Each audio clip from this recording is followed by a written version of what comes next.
SJDA দুর্নীতি নিয়ে CBI তদন্ত চেয়ে হাইকোর্টে মামলা করেছেন সৌমেন বিশ্বাস। সেই মামলার পরিপ্রেক্ষিতে রাজ্যকে হলফনামা জমা দেওয়ার নির্দেশ দিয়েছে কলকাতা হাইকোর্ট। বিস্তারিত জানবো, টেলিফোনে রয়েছেন আমাদের প্রতিনিধি অর্ণবাংশু নিয়োগী। কি জানা যাচ্ছে এই বিষয়ে? হ্যাঁ মিনাক্ষী, দেখো, এসজেডিএ আর্থিক দুর্নীতি নিয়ে এই সংক্রান্ত বিষয়ে 3টি মামলা দায়ের আছে কলকাতা হাইকোর্টে। তার মধ্যে একটি মামলা দায়ের করেছে আইনজীবী সৌমেন বিশ্বাস। তাদের আবেদন ছিল যে সিবিআই তদন্ত হোক। আজকে এই মামলা শুনানিতে প্রধান বিচারপতি অরুণ কুমার মিশ্র এবং বিচারপতি জয়মাল্য বাগচীর ডিভিশন বেঞ্চ নির্দেশ দেয় যে এই সংক্রান্ত বিষয়ে রাজ্য সরকারকে 4 সপ্তাহের মধ্যে হলফনামা দেবে যে যারা এসজেডি আর্থিক দুর্নীতি বিষয়ে তারা কি পদক্ষেপ নিচ্ছে, কি অবস্থান তাদের।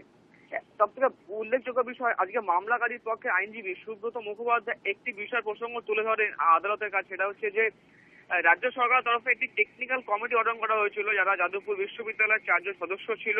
তারা এই ঘটনা তদন্ত করে। এই তদন্তের রিপোর্টেই এই দুর্নীতি বিষয়টি সামনে আসে।